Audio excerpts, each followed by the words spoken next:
Thank you so much for tuning in to She's All Over the Place with Kiriaki. That's me.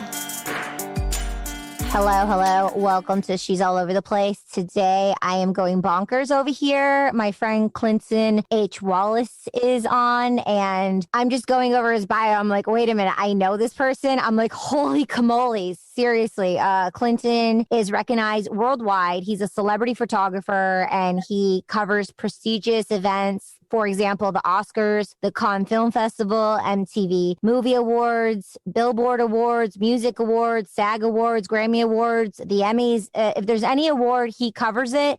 He is definitely featured in amazing magazines. And if you think they're amazing, do they even make magazines anymore? Just kidding. E-Entertainment, People Magazine, InTouch Weekly, Cosmopolitan, Us Weekly, Vanity Fair, New York Post, Daily Mail, Who Weekly Australia, Teen Vogue, Teen People. Like the list keeps going. So he's one of the official media photographers for like amazing charities, and he's shot. Oh, this is going to be a star-studded show, people. I mean, we're talking Puff Daddy, The Rock, Hugh Jackman, Christina Aguilera, Snoop Dogg, Jennifer Lopez, Paris Hilton, my favorite. I love her. 1111, what's up? Nicole Ritchie, Kim Kardashian, DiCaprio. You don't even need to say his first name, but Leonardo, we love him. 1111, we have the same birthday. Demi Moore, we have the same birthday. Ridley Scott, many, many more. Oh my God, J.J. Abrams, Lana Del Rey, love her. And then Clinton, not only as an international amazing person and photographer, Clinton has produced and or executive produced over 50 films, and he had a big break. His documentary went on to winning so many awards all around the world, and he was so in the film festival circuit, and we can talk about that, which led him to creating his own film festival. We're going to introduce the winners of this year's film festival, and we're going to honor Clinton. I'm so excited to have him here. Clinton, thank you for joining me. How are you? Thank you. I'm so honored to be here. Thank you for this great intro. I'm humbled. Me too. I'm just like, whoa, wow. I'm like, you're my friend. I'm like, wait, I was so literally mind blown. I'm like, how am I going to do this? It was just like, I mean, we've known each other a long time. We have a great story. Maybe we could share about one of our Hollywood stories of how we met. That would be fun, right? I remember I came to your music video debut party, with the one you did with Pink. That was came. You had a premiere party for that. Actually, I came to a bunch of your premiere parties when you were on like NYPD Blue or CSI or something like that. Oh yeah, the CSI one, New York, and on Coldwater Canyon in Beverly Hills. Yes. You just kept inviting me all this stuff, and I'm like, I have to show up. And everything was like always like amazing. One after the other, everything was amazing. Oh, thank you.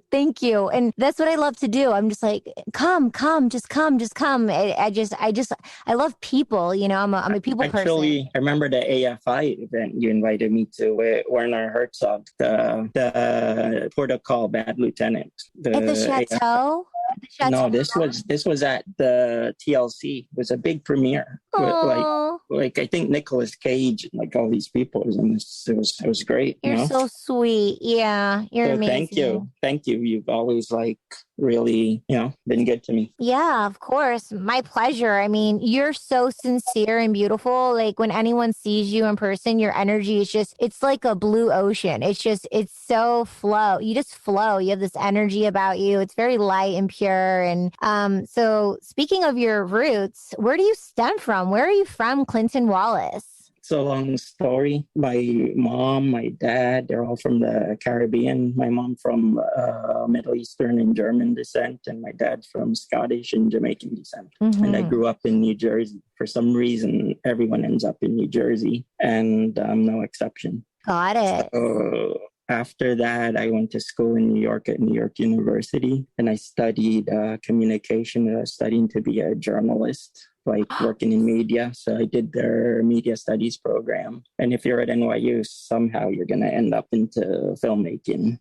or something to do with film. And I had a job working at the Tisch School of the Arts. They had a little casting. When I went to school there, I had a work study program where you could it was part of financial aid, but they never gave you the money. So you could get jobs at different locations around the school. So I saw an ad to work at Tisch School of the Arts in the casting department, where you help cast student films. And that's kind of how I got into working on student films and short films and stuff, even though I was in the communications program studying to be a journalist. Wow, this is all amazing. What a beautiful journey. How cool. What a grand opportunity. So, Wow. I mean, I was lucky to be in New York during the 90s, like the 90s going into the when everything was happening in the village, like some of the most talented people. Tell us a story or two that comes to your mind or to your heart that you want to share. Well, I got to work with Hillary Clinton when she was the first lady. The law school gave her an award, and I was her photographer while she was on campus. So that was really good. And the pictures got published. We had a newspaper set up on the front page, and then a couple other big media outlets used the picture. So instantly I got media access for all this stuff. So how I got into this whole media photography. So thanks to Hillary Clinton. Called the Washington Square News. And it was one of the 5th biggest student newspapers in the country. I was their photographer while on campus at NYU. So when Hillary Clinton came to the campus, they needed a photographer. So I got picked. I want to say that sleight of hand and twist of fate or divine intervention, but I got picked and the rest was history. Yeah, it led you on your journey. It led me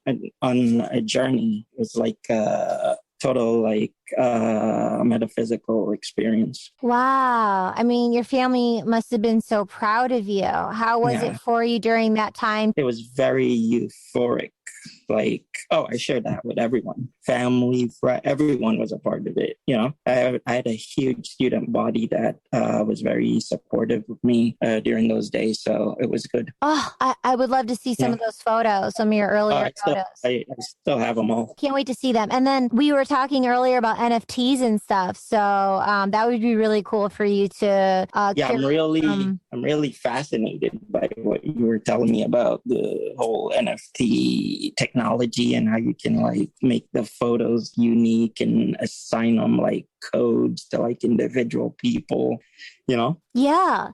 And you have unreleased photos of certain people. So I think, so I really feel it's all about being super exclusive and super rare. And it would be so rare and so exclusive, some of the content that you have. Yeah. And when I first moved to LA in the early 2000s, I was the Dalai Lama's photographer for 2 days. So I still have all those pictures. Wow. So that was part of the World Festival of Sacred Music. They had it here. And my friend was with the Los Angeles Friends of Tibet, and she got me to be the photographer for 2 days. It was really awesome. Wait, which year was this? This was I want to say 2004. It was either 2003 or 2004. It was called the World Festival of Sacred Music. And His Holiness came here for 2 days and gave lectures and all kinds of stuff all over the city. So I got to do it at the Hollywood Bowl and then Pasadena and all these places. It was awesome. Oh, yeah. Sounds like it. And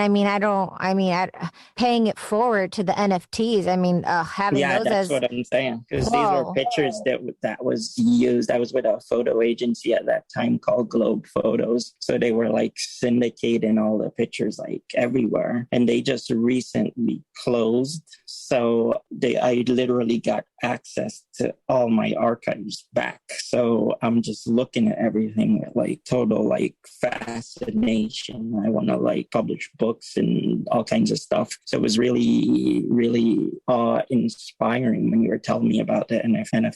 So thank you. I hope we're not having a bad connection. I keep hearing something on my end, but I hope it's not going to be an issue.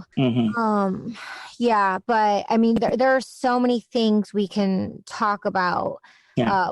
First, I just want to say thank you for coming on board this year's Côte d'Azur WebFest as a jury member. We were so honored to have you, to have your talent your expertise, your notoriety. Thank you. It really helped us this year. My pleasure. My pleasure. And thank you. It was such an honor. I mean, one of the best things out of this pandemic was connecting with you and you honoring me, asking me to be the newest board member. And I'm just like, yes, it was so cool. And just the feeling of it and just sitting in it and just the position and the space you held for me as a human, as a female, as a person in the industry.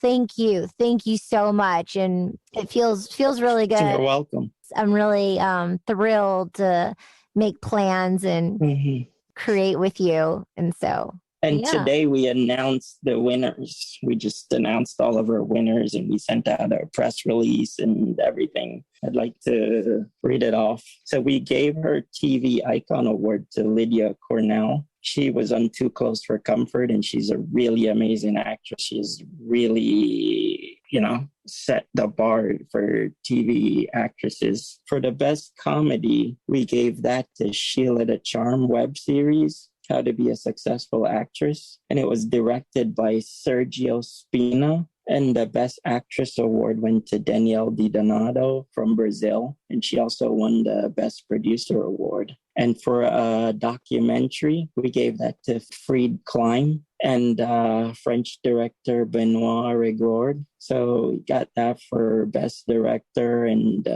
Best Cinematography. And for the Best Dramatic Web Series, we gave that to 300-Year-Old Class of 2020, director Park In-hin from South Korea. And for Best Action Short Film, The Assassin's Apprentice, director Russ Emanuel. Best Documentary, Father Me, director Sherry Perdigo. Then we have Gilwenberg's Chronicles, director Emil Tomasi. Best Director, Best Screenplay, and Best Editing. So congrats to her. Best Docuseries, Tiny Garden. Directors Kenneth Chiang and Victor Mangunio from Singapore. Best Ensemble Cast, Detention Adventure, director Joe Cusack from Canada. Best Web Series, Avocado Toast the Series, director Sam Coyle from Canada. New Media Best Animated Series, Deluxe Motion, director Matthew Hanfield from Canada.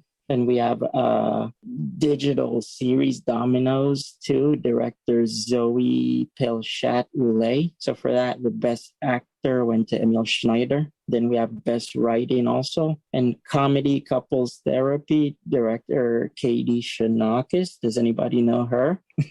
So we got that for best improv. And then our media excellence award went to Harrison Held. And that was presented by Classic Images magazine. He's had a 2-decade career interviewing some of the entertainment industry's top celebrities. So, and last but not least, we just want to say thank you to Lydia Cornell for being such an amazing inspiration. And she received our TV Icon Award. Thank you so much to our founder, Clinton H. Wallace, who created Côte d'Azur WebFest. Yay! Congratulations to all the filmmakers and everyone a part of the creations. Woo! Yeah, we were happy for that. We had so many amazing projects. We know it's been a tough year. 2020 was really tough for everyone, but it was really awesome to see that people were still being creative. They were writing stuff. They were filming. They were doing their podcasts. They were doing they didn't stop. Yeah. Couples Therapy Improv Series was created because of the lockdown. It's a lockdown web series. Yeah, I wanted to ask you what really inspired you. In a nutshell, when the pandemic, when the whole world shut down in March, Actors Connection had free at 3. So if you're on the West Coast, it'd be free at 12, but it was, free at 3. That was the coin of it. And it was LA, New York, Atlanta, and anyone who was an artist. And it was every single day. And I just immediately, what I wanted to do with my attention and my energy, I immediately took it all and I showed up. And there were casting directors, producers, just everyone in the industry, just talking, connecting, normal things that you wouldn't see from, the biggest casting directors in the industry. and producers and everything. I just let it feed my soul. I just let it feed my energy. And then I wanted to create something, but I didn't, half the union was unemployed because of the pandemic. And I didn't want to deal with administration and waiting for papers to be signed and do all that stuff. So I knew. And insurance and all this stuff, SAG insurance. Yeah, I didn't want any hesitations. I just wanted to be able to create and do it lawfully without any interruptions. And so I'm like, I took stand up. I love improv. I did improv. So I'm like, I'll just do an improv series. So it doesn't matter if it's union or not. I can just do improv as me and have fun and create and just let out some real things about what, people in the world could possibly be going through because, being locked down. So that's how it was created. And it was all done on Zoom. And I loved it. I loved it. That's what the WebFest is about. Stuff like this. I was so impressed. I was like, I have to have this in, Thank you. And so when you told me when I asked you to be a jury member and you told me you had a project, I was like, I want to see this project. And when I saw it, I was like, I want this in. I want it. Thank you. Yeah. Thank you so much. It was such an honor. And I actually had season 1, 2, and 3 shot. And then I reached out to my manager, and then I reached out to about 5 people, and you were one of the 5 out of like everyone that I knew. I thought of, 5 people who would be trusted sources for me to specifically, okay, it's done with Zoom, it's done on the web, it's an improv comedy, and I wanted trusted sources of, 2 people who were directors for film festivals that I know. You have your own festival, and a couple of other filmmakers who submit to film festivals and in the film festival circuit. So I gathered all that information, and because I reached out to you as a trusted source to ask you questions, to vet a couple things that I didn't know, and just to get your gems and your insights, then you gave me the invitation to be a board member. And I was just like, wow. I mean, it was a well-earned invitation. I mean, the creativity, the fast thinking that you expressed. I mean, you didn't like sit around twiddling your thumbs during this pandemic. You created this like piece of, it was actually poetic for me. Like looking at it, like she used Zoom and created this visual like poetry. Oh, thank you. You're so sweet. Yeah. I mean, it visual was real. Poetry. I love that. Because it was real. It was like, this is what people were experiencing. That's what relationships were going through. It was like, and you were able to like capture that during the whole Zoom, when Zoom just shot to prominence. And the Zoom craze. Yeah, that's what I'm saying. During the craze, you were actually, it's like you had a lasso and you caught that wild pony and tamed it. Yeah, for sure. Yeah, totally. Yeah. So you like during the craze, you just grabbed a piece of it and created something out of it, I mean, what else am I going to do? That's all that I know. But it shows fast thinking. It shows innovative ideas and able to take them and to make it manifest into a physical reality, and then to package it, to produce it, to direct it, to put it together into a story. That's what I look for. And that's what I look for, the brains behind these projects. That's what I want. And look at your brains. Look at you having the foresight, the depth, the wisdom, and the knowledge to know these things, to seek out these things. And it's just the whole concept of this film festival and the web series and the digital short form content. I launched it before the pandemic. So I launched it in 2019 at Cannes. It was the first like web series festival or anything like it during Cannes. I mean, there's many web fests, they're all over the world. Like every country has one, but there wasn't one at Cannes. And I'm sure there'll be more coming now because of the pandemic and what happened with all these virtual events. There's going to be more like it. But like I said, I was happy to be at the forefront to launch it during Cannes. Yeah, congratulations. Wow. That's so spectacular. I mean, if you have something to like introduce to the world, like a technology or a concept in the entertainment world, there's like literally two places that I look at where you want to like introduce this. And that the first one is South by Southwest. If you want to like introduce a concept, a technology or anything, and can, you know? Love this. Yeah. So the pandemic actually helped it because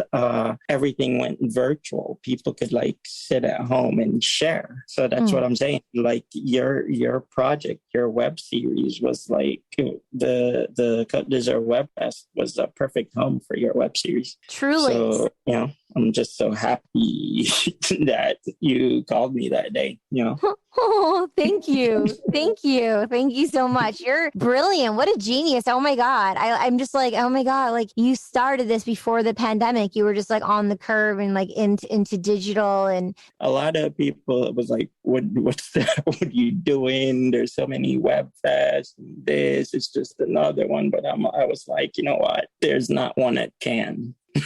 You know what I mean? So I was like, that's going to be the place to introduce it because of the atmosphere, all the producers, all the decision makers there, you know?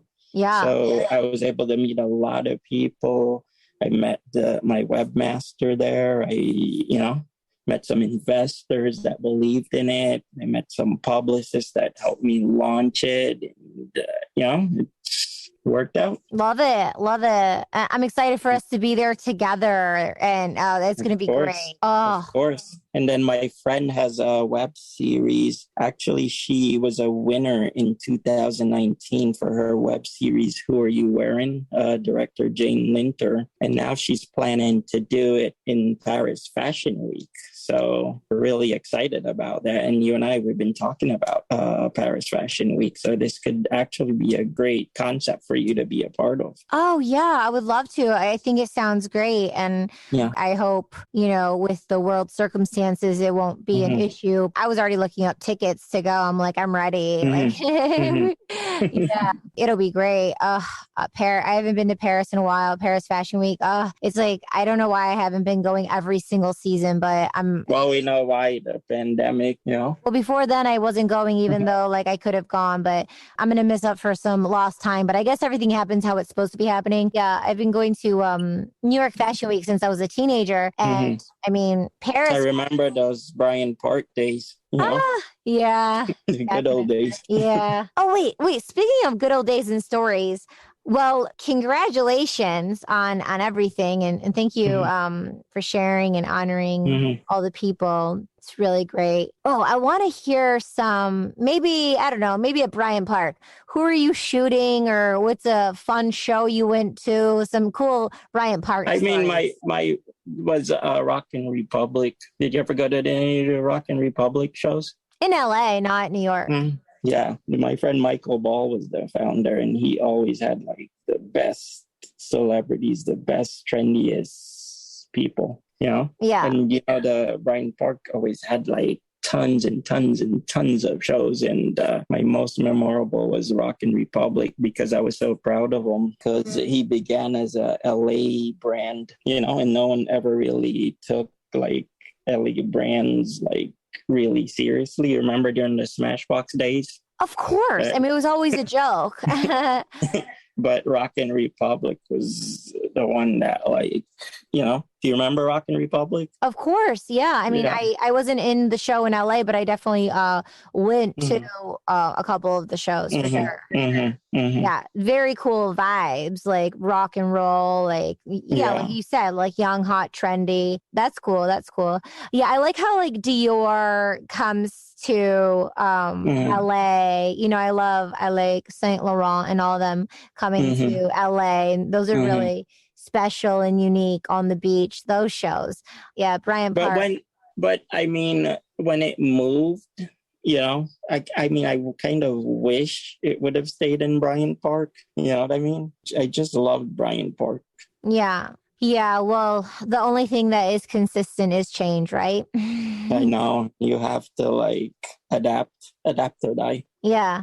But going back to Paris Fashion Week, I'm very excited because you've been there. I've been there, and then we'll separately, but being there together, I think we're going to have a really fun time. I think it would just be in there as a creator, like shooting a web series like all over the city, you know, shooting in the like metro, going on the Bateau Mouche and like, you know, shooting on the left bank, just like being there creating something will be like a totally different vibe. And especially during Paris Fashion Week. Everyone has to listen to Paris Fashion Week, so maybe I'll play it at the end of the episode. I haven't played it on the podcast yet. So you lived in Paris for about 5 years, right? Yes. I lived on by Montparnasse. It was a street called Rue César Franck, small, like tiny street in the 15. And those were like the 90s when it wasn't even the euro. It was still the franc. So you can imagine. And there was no like, actually this city was pretty innovative because we had a little machine called the Minitel. You heard of that? And that was like an internet where you could like connect with people and like find stuff. This was like 90s, like 93, 94. So, yeah, it was pretty much ahead of its time. And I really liked it then because it was such a like student city. Because, you know, when you're a student there, like I was a student and you were like always broke. You know what I mean? So it was like they had like places where you could go where you could eat for like really cheap. They had all these like museums that were really like free. Everybody hung out at the Luxembourg Gardens and like all these like it was really carefree then. You know, I miss those days. And you were asking about the club Le Bon.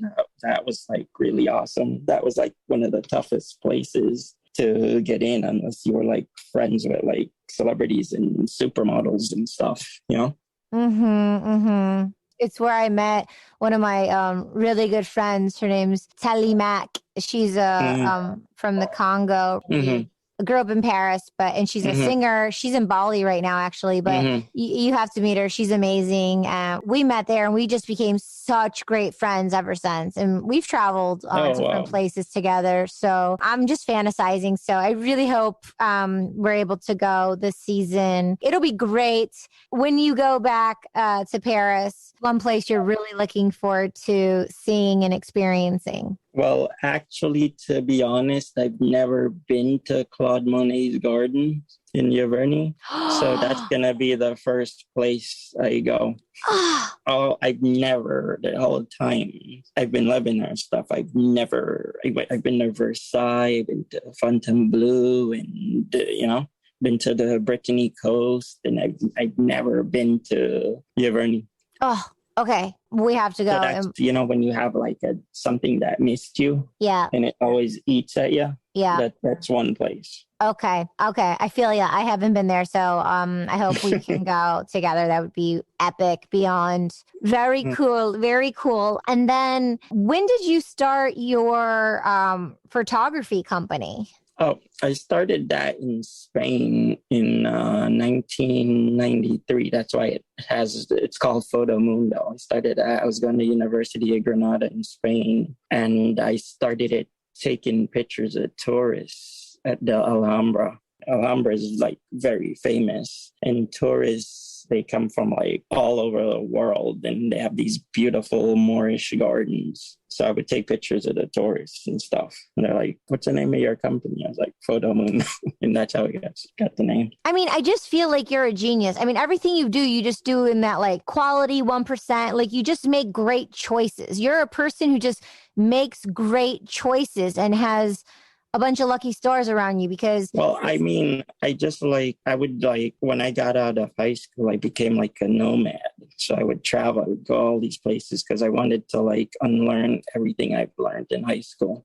So I was like, how was I going to do that? I have to go out into the real world before I go back into this 4-year institution of college, because I knew I was going to go to school in like New York And I was like, I have to know people globally to survive in New York. Wow. And it was like the smartest decision ever made. Yeah. Because New York is like everyone from every country.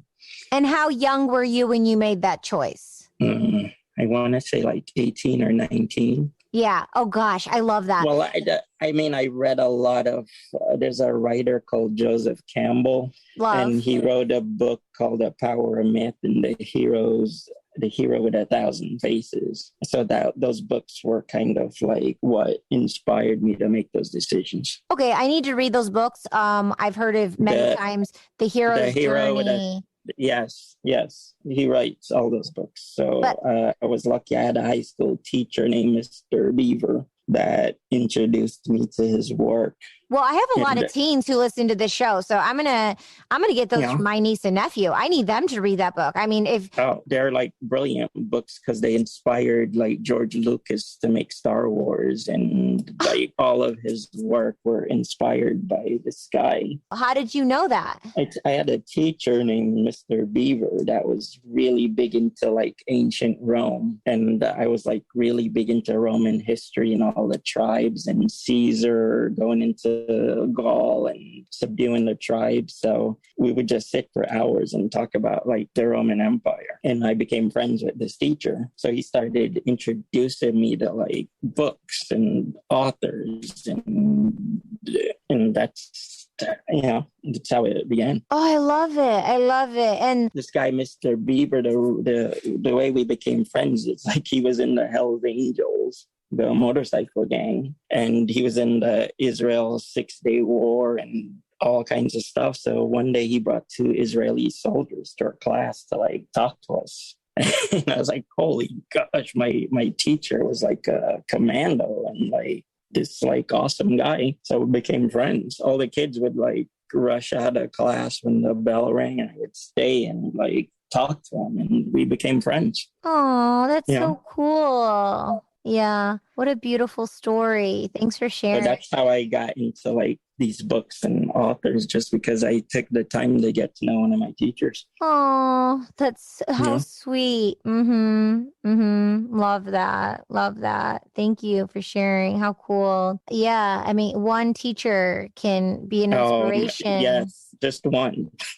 And there's many. I mean, if you look, everyone just look like from they started like grade school to high school, and not a lot of people really got to know their teachers. They just thought like the teacher's just there teaching us this and that, but if you ever like took a moment, you would really discover some like really amazing humans.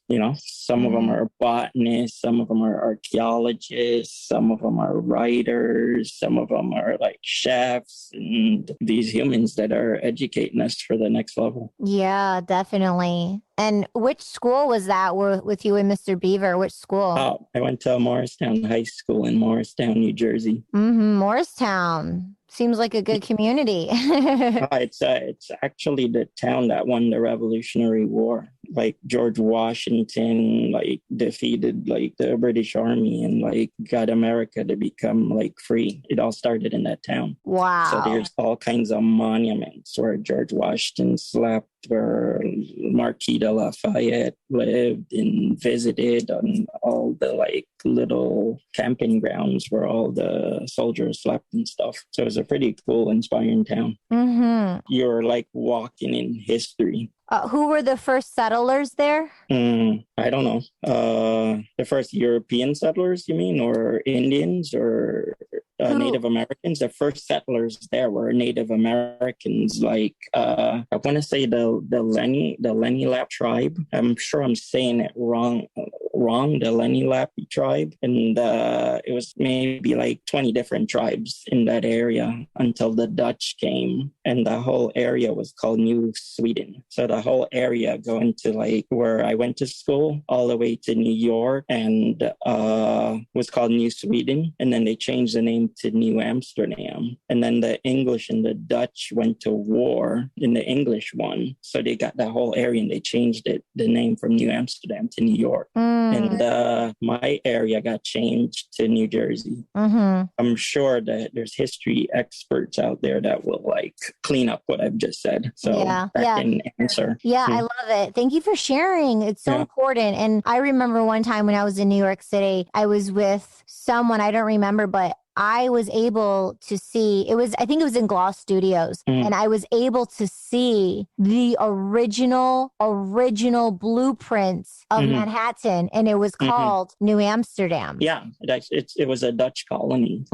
Yeah. So if you look up on Wikipedia, Anglo-Dutch Wars, so England and the Netherlands, they fought like a series of wars. So when England won, they took control of New Amsterdam and they named it after the Duke of York.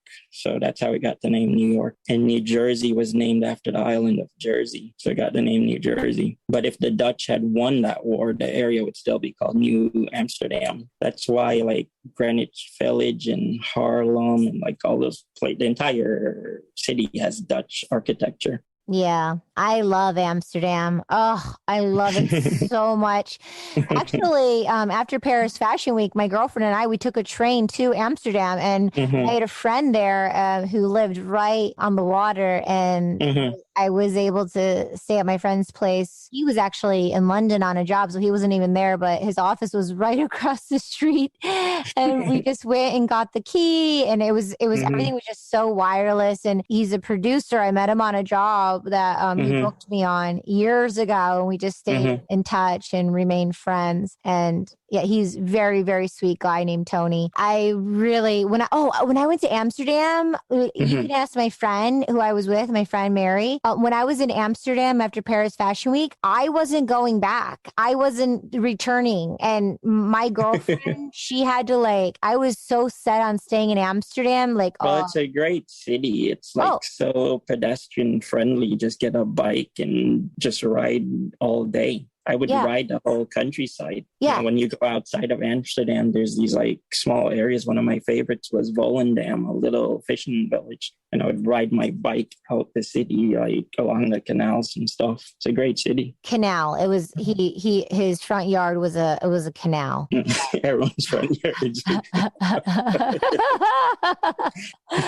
Wow. But I hope you get to go back again and discover some other cities like Utrecht, or Den Haag, The Hague. It's really nice. You should come. I have not a lot. I have a couple of friends there. We should definitely go to Amsterdam. I really fell in love with it. And honestly, like I said, my girlfriend, she had to psychologically wheel me back in to get me to go on a plane, because I was like, I'll just leave everything. I wasn't going back. She's like, just come back, organize everything, and then come back. But I should have never agreed to that, because I should have just stayed.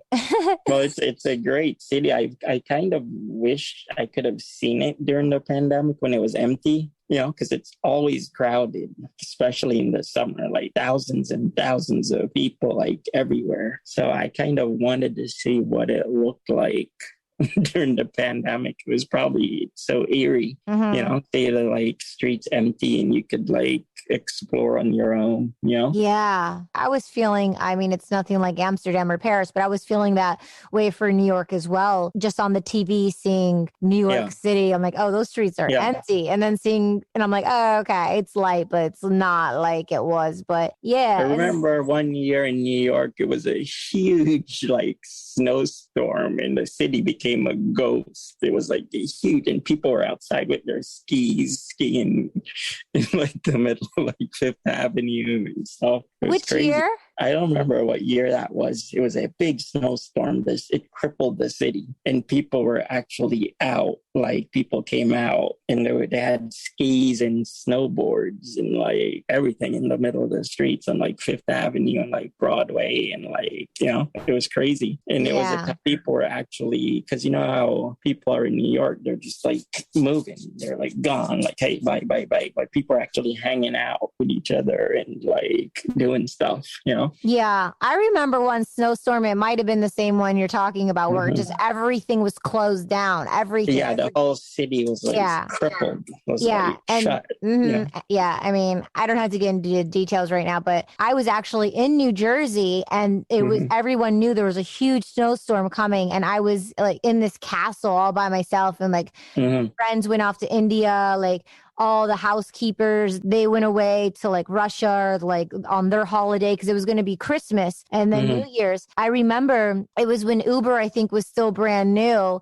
And my sister's boyfriend's like, I'm going to send you an Uber to pick you up because once this snowstorm hits, like you might lose all the power. You might just be all by yourself. And like no one was in. I was on 60 acres, isolated all by myself. And so then my sister's boyfriend sent an Uber to come get me. And I went to where they were in Manhattan, in lower Manhattan. And I was with them through the snowstorm. And, you know, it was around Christmas time. So it was good time. I mean, there used to be some serious snowstorms back in the day where you had to like really have all your stuff together and you were screwed if you didn't, you know, water, food, batteries, you know, you'd be like stuck in there for like days. That's kind of why I like California so much. It's like this like Mediterranean weather, you know, no snow. I love Ojai. I love Palm Springs. Yeah, Santa Barbara. Oh, Santa Barbara. Oh, yeah. And then even, you know, South San Diego. Manhattan Beach, I really like. I love the water in Manhattan Beach. Yes. So circling back around to Côte d'Azur, where did the name come from? What was the inspiration for the name? Well, it's an interesting story. So I've been going to Cannes since like, I don't know, like 2006, 2007. So we ended up renting the house of Stephen Leargard. He was a writer, he was a poet, he was like a lawyer. So we ended up renting his house, some friends and I. And it was like this chateau that got like converted into like apartments. So we got one of the best parts. We got like his garden and his backyard area we got with the trees and all this stuff. So we ended up coming back each year. And then I found out he was the guy that coined the word Côte d'Azur, which means French Riviera. So I kind of started this as a homage to him because I felt like I was channeling his spirit. He was giving me ideas and like all that stuff, you know. So when I was going to name the WebFest, I said, I'm going to name it to honor him. So that's how I got that name. Beautiful. Oh, what a cool story. Thank you for letting me know that. That's so cool. And now I feel so honored because I feel like I'm a part of that synergy, energy, and spirit too. And I love lawyers. I love being around lawyers. And Marvin Gordon, he has turned me on to so many different lawyers in California, like the best, the finest from around the world. And also he's a poet and I'm a poet. See, and you told me that you did a NFT poem, right? Oh, yeah. Did you tell me that? Yeah, in March, I released my first NFT for the first love poem on the blockchain. So, wow. How does that work? It's a rare thing. I didn't do an auction. It's up there. It's a first love poem, and it's the first love poem that's coupled with artwork that's created from the original Polaroid that was discontinued in 2001. And my friend Robert Sturman is the artist who took the photo, but it looks like a painting. So it's very beautiful, like a painting. And so it's a love poem with the photo that looks like a painting of the original image we did together on a Polaroid that was discontinued. So it's super rare. And then I even have like unlockable things where like whoever buys it will get an unlockable. And what happens is whoever buys it, amazing. Oh, yeah. So back in the day, if Stephen Leargard was alive today, he could have done some NFTs of his stuff. Yeah, it's wild. I feel like I'm like alive during this like turning point in art, you know, in creation. You know, with the blockchain and all this stuff and what you can do with your artwork, your photography, your film, your poetry. I think this is going to be inspiring for all filmmakers, all writers, all poets. And, you know, Yeah, and we're still early in the game. Like I was Yeah. introduced to it in 2018, but it's Mm-hmm. still super early, even though like everyone in my community, everyone's talking about it. And I feel like I'm Mm-hmm. behind because everyone's so like into it. But the thing is, Gary Vee says it's like more of the long game. And like you said, it's really exciting to be to be alive in the times of change. Like you were saying, you know, the franc in France and then drachma in Greece. Peseta, the lira, you know. People wouldn't think that would be obsolete, but it totally is obsolete. And so people can't have the functionality of, oh, how can cash be obsolete? But it could actually like, be. I mean, if you were on vacation in say like Corfu or Mykonos or somewhere, and you order a coffee and you say, how many drachmas? The lady would look at you like you're completely insane. But yeah, seriously, it's like, yeah, exactly with what you're saying. But lastly, it's like, it's a cool opportunity for artists because the old grids and structures of finding a collector, finding a dealer, finding someone to validate, oh, my work as an artist, finding someone to, you know, represent me. It's like, we don't have to do that anymore. We can represent you ourselves. don't really have to like go through what artists went through back in the day, trying to get in a gallery, trying to do this, trying to find an agent, somebody to like you just said. They're now representing themselves. They're now the voice for themselves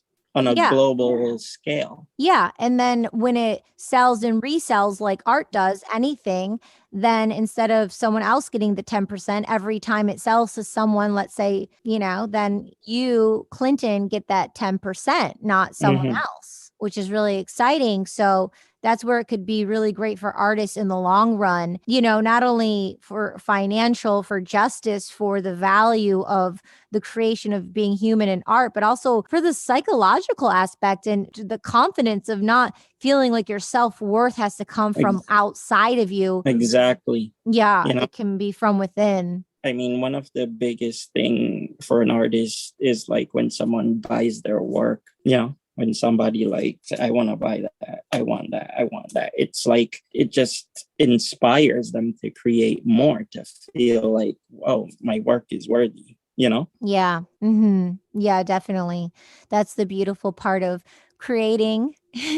Yeah. We have really been all over the place. I would love to have you back on in the near future. Yes. I mean, we could go on definitely. I mean, this was so amazing. Just, you know, getting ready talk to you and learn about you and your artistry. And thank you so much for being a part of this year's WebFest. We really appreciate it. Thank you. My pleasure. Thank you so much. I'm so honored. I really am. Thank you so much. I'm so excited. Again, congratulations to all of our winners. Congratulations to our TV Icon Award, Lydia Cornell. Congratulations to Harrison Helder, Journalism Award. And thank you to Mr. Cosnell James for helping with this platform.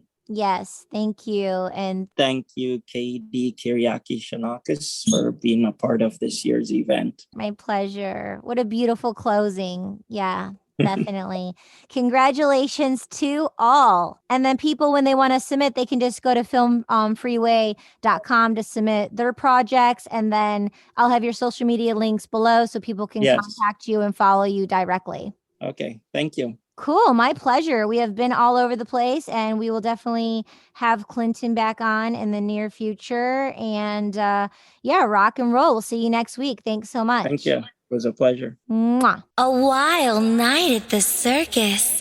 Colette Paris. This is how we do. Nice and sweet. Art is my life, if you didn't know. All the fashion lovers, this one's for you. Zelda Kaplan, Zelda Kaplan, Zelda Kaplan.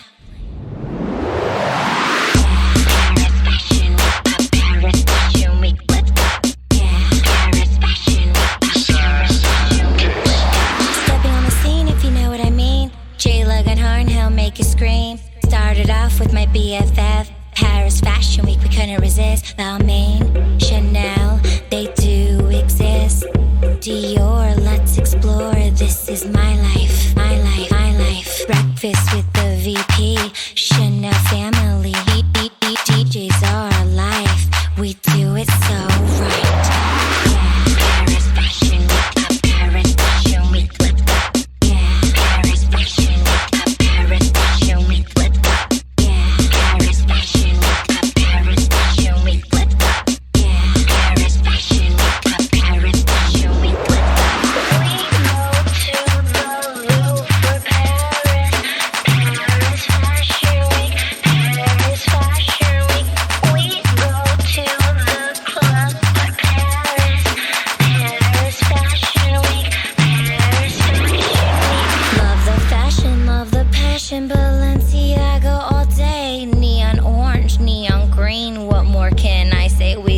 you, Paris.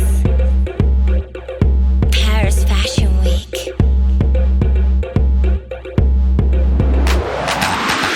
Get berry, come with me, Monsieur Bon, oui. Parlez-vous? Non, merci. Enchanté, c'est la vie. Ooh, la la, you are so bon chic, bon chant. So ever léger. Lights go off, show goes on. Paris Fashion Week, Paris Fashion Week, let's go. Yeah, Paris Fashion Week, Paris Fashion Week, let's go. Yeah, Paris Fashion Week, Paris Fashion Week, let's go. Yeah, Paris Fashion Week, Paris Fashion Week, let's go. We go to the Louvre, Paris, Paris Fashion Week, Paris Fashion Week. We go to the club, Paris, Paris Fashion Week, Paris Fashion Week. All the Frenchies, we can't get enough. Adrian, Alexander, turn those beats up. South of France, Saint-Tropez, Mary, Mary, Marianne. Plaza Antoine, up in Toulouse, Freddie and Anthony, we know you. Paris Fashion Week, Paris Fashion Week, let's go. Yeah, Paris Fashion Week, Paris Fashion Week, let's go. Yeah, Paris Fashion Week, Paris Fashion Week, let's go. Yeah, Paris Fashion Week, Paris Fashion Week, let's go. We go to the Louvre, Paris, Paris Fashion Week, Paris Fashion Week. We go to the club, Paris, Paris Fashion Week, Paris Fashion Week. High end on your punk ass, high end on your punk ass, high end on your punk ass, high end on your punk ass. Hotel calls, gimme, gimme, gimme more. Hotel calls, gimme more. Thank you so much for joining us. We'll see you next time. Kitty at Key, over and out.